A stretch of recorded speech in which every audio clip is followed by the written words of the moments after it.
إن الحمد لله نحمده ونستعينه ونستغفره ونعوذ بالله تعالى من شرور أنفسنا ومن سيئات أعمالنا من يهده الله تعالى فلا مضل له ومن يضلل فلا هادي له وأشهد أن لا إله إلا الله وحده لا شريك له وأشهد أن محمدا عبده ورسوله أما بعد يا عباد الله أوصيكم ونفسي بتقوى الله.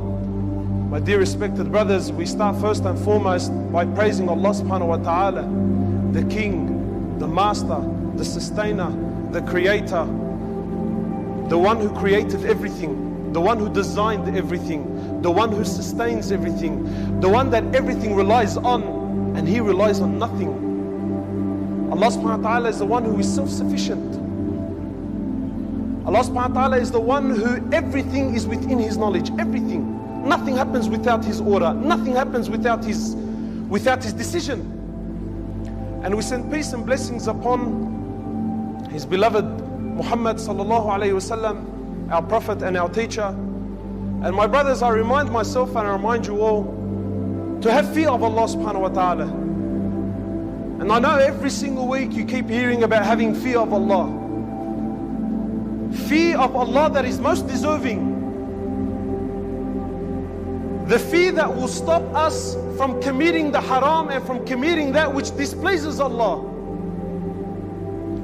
The fear that you know that Allah subhanahu wa ta'ala is watching every single move I make. That fear.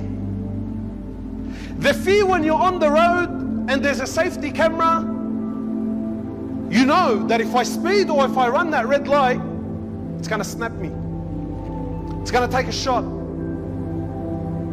So no matter what happens on that particular traffic light, you're never going to speed there, are you? Because you know, you have conviction in your heart that that box, if I cross it, it's going to snap, it's going to take a shot, and there's a consequence that I've got to pay for it. This is the fear of Allah that should be in the heart of a believer. That Allah is watching 24 hours of the day. Have you ever been to those speed cameras? Hell, if it's 3 o'clock in the morning and there's no one on the road, no one, there's absolutely no one on the road, would you run the red? But there's no one on the road. Logically, let's speak logic. There's no one on the road. You're not going to harm anyone. Would you run the red? No. Would you speed? No. But the traffic light that's after it, I'm going to run not only the red, I'm going to run whatever color comes. But that one, because you know in your heart, and you know without full certainty that there's something watching. My brother, Allah subhanahu wa ta'ala is watching every single move you make. This is the fear of Allah that we should be trying to get into our hearts and to get into our lives. My dear respected brothers, Rasulullah sallallahu alayhi wasallam, our beloved teacher, before I start, maybe if I can get the brothers to move forward, because mashallah there's a big crowd and there's a lot of air pockets. Sunnah is to fill up the gaps. So inshallah, let's all move forward so I don't have to ask you again. Come, cramp up, malish. We're all brothers and there's BO, so we all understand. I'm sure we can deal with it for half an hour. Please, move forward. May Allah subhanahu wa ta'ala reward you. My dear respected brothers, Rasulullah sallallahu alayhi wa sallam, Muhammad, our beloved Prophet, Rasulullah sallallahu alayhi wa sallam was free from sin. He was free from sin.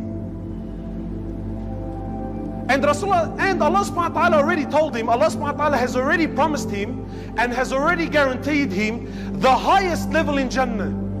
Al-Maqam al-Mahmud belongs to Muhammad sallallahu alayhi wa sallam. Allah subhanahu wa ta'ala has already forgiven his past, his present and his future. But yet this Prophet, in the authentic hadith, he says, by Allah, I make istighfar, meaning I make repentance, I make tawbah towards Allah subhanahu wa ta'ala 70 times a day. 70 times in the day, Rasulullah sallallahu alayhi wasallam, who was free from sin, who had nothing to repent about anyway, he says, in the day I would turn back towards Allah and I would make tawbah 70 times a day. And in another narration, in an authentic hadith, Rasulullah sallallahu alayhi wasallam, he's calling out to the people, meaning you and I. He says, "O you who believe, turn back to your Lord. Turn back to your Lord in pardon and ask Him for forgiveness. For by Allah, I turn towards Allah 100 times a day." 100 times a day. My brothers, the quality of repentance, the topic of repentance is a very, very interesting one. Allah loves you. And Allah wants to hear your voice, according to Rasulullah, 100 times a day, minimum.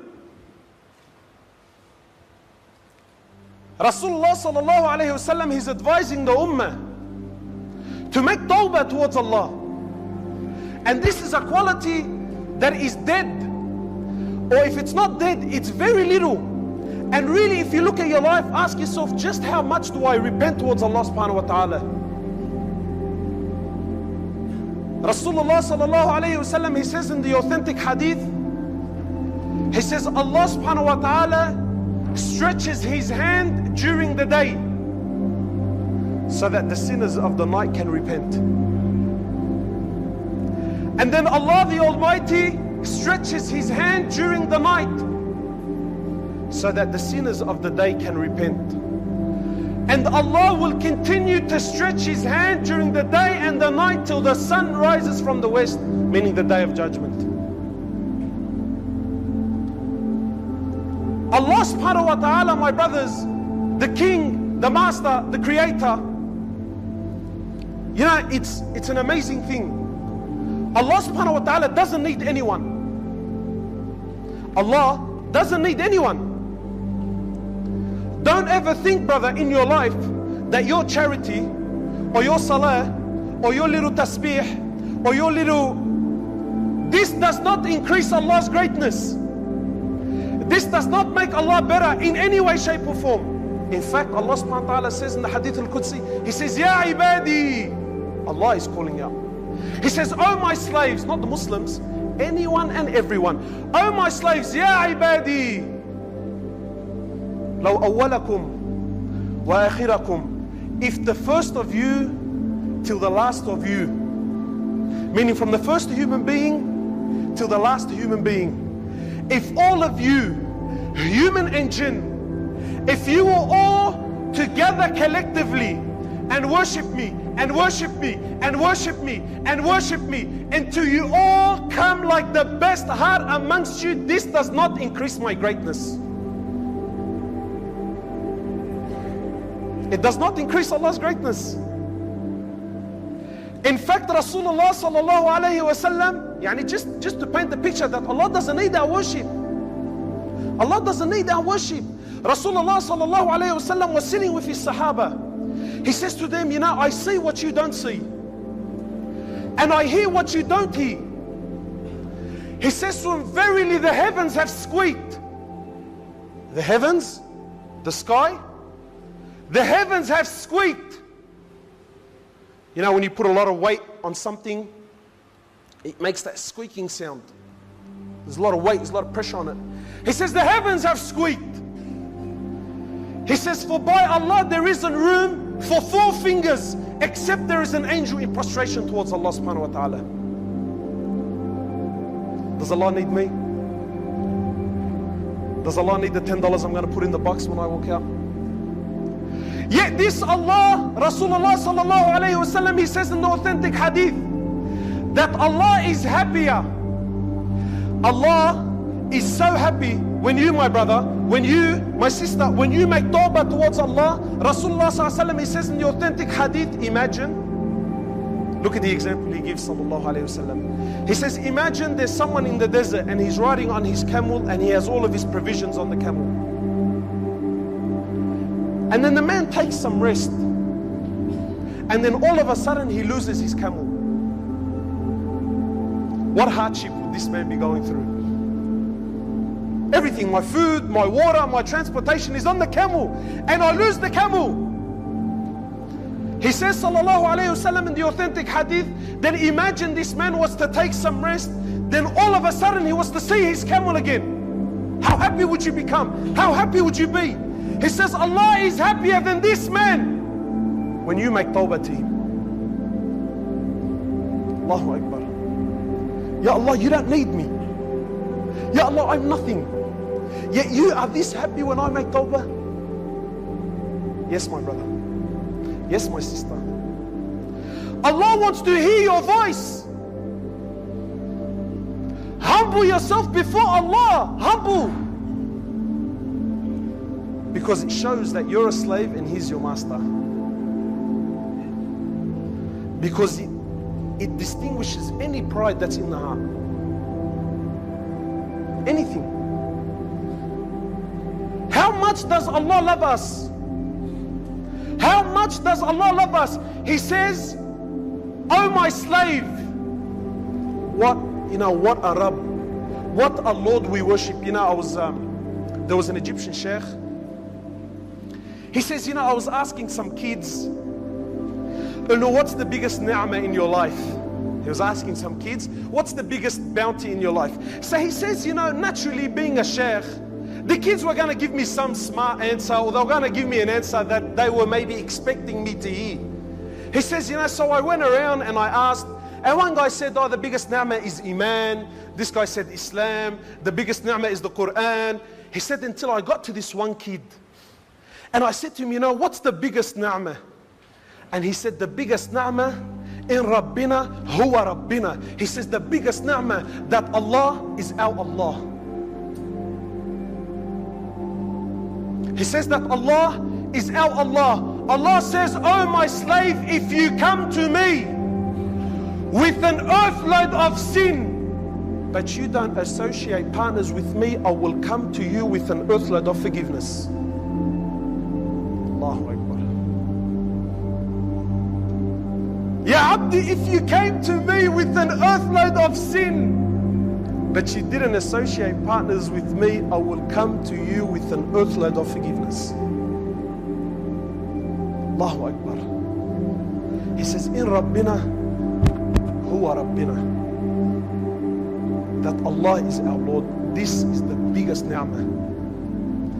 This Allah who says, do what you want. If you repent, I will forgive. My brother, who in the world has so much love? Ya Allah, you don't need me. Ya Allah, I'm less than zero. You are the King of all kings. You are the Master. You are the one who the billions and billions and billions and billions of angels are in prostration day and night. They never disobey you. Never, never, ever do they ever disobey you. Yet you're happy when this sinner says, Ya Allah, forgive me. It is said in another hadith, I think it's a weak narration, it says that there's a celebration in the heavens. Because you, my brother, made tawbah towards Allah. That little astaghfirullah, astaghfirullah. Oh Allah, forgive me. What love! Who could... Is there any doubt in this room that there's no stronger bond between a mother and her child? Is there anyone in here that could possibly argue the point? Is there a stronger bond? In fact, even Allah uses the example of the mother and the breastfeeding child. He says there's no closer bond. This mother who for years, even your mother, if you push the right buttons, she'll disown you. Your father, who took honor and pride in knowing that I have a son or in knowing that I have a daughter, he took honor and pride and he worked day and night to provide us with a good, comfortable life. Even him, if you push the right buttons, he'll disown you. Your boss who you've been working for 10 years, 20 years, even he has a procedure at work that if you break these rules, you're fired, you're gone, you're finished. Your best friend, your buddy, your pal, my brother, my Kowi, my whatever he is, years on the streets, years together, we spend time in the cell together, he's my silly, whatever he is, If you push the right buttons with him, even he's going to disown you. But Allah the Almighty, who doesn't need any of us collectively, Allah the Almighty says, oh my slave, if you were to sin against me, harm me, neglect me for 10 years, 20 years, 30 years, 40 years, 50 years, 60 years, then one time in your life, only once in your life, you decided that I want to make tawbah, and you said, Ya Rab, Allah says, Ya Abdi, what do you want? Allah says, Ya Abdi, what do you want? And he says, Ya Allah, forgive me. He says, my slave, I have forgiven all your sins. Is this not a Rabb who's worthy of worship? Does this Allah not, is he not worthy of being praised day and night? Don't put any money in the collection box. You don't have to speak to any Shaykh. Nothing whatsoever. Don't sign any paperwork. You don't even need to be in wudu. You don't even need to be in a particular place or at a particular time. Nothing whatsoever. Anytime something enters the heart, you say, Ya Rab. Allah says, Ya Abdi, Naam. Naam, what do you want? And Allah isn't like the human being. You know your mate who loves you. Brother, I need $100. Like, تقرأ معانا, bro. You know the livers? أنا خرطوش فرطك. أنا. Right? So he gives you the 100, and then the 200, and then the 300. تعال. تخلط, bro. Like, you're my brother and all, but far out. Like, give and take, bro. Yeah? Allah, the more you ask, the happier. Allah, the bigger the ask, the bigger the wish, the happier he is. Rasulullah sallallahu alayhi wa sallam, he says, every single human being is a sinner. Everyone. Shaykh, Mufti, whatever he is, he's a sinner. He says, and the best of sinners are those who make tawbah towards Allah. In fact, Allah says, if this ummah was to stop sinning, Allah would replace it with an ummah that sins and then makes tawbah. Is this Rabb not worthy of worship? My dear respected brothers, please forgive me, but they're lining outside. Please move forward, sit on each other, sit on his back. It's all for Allah, inshallah. Please, brothers, come in.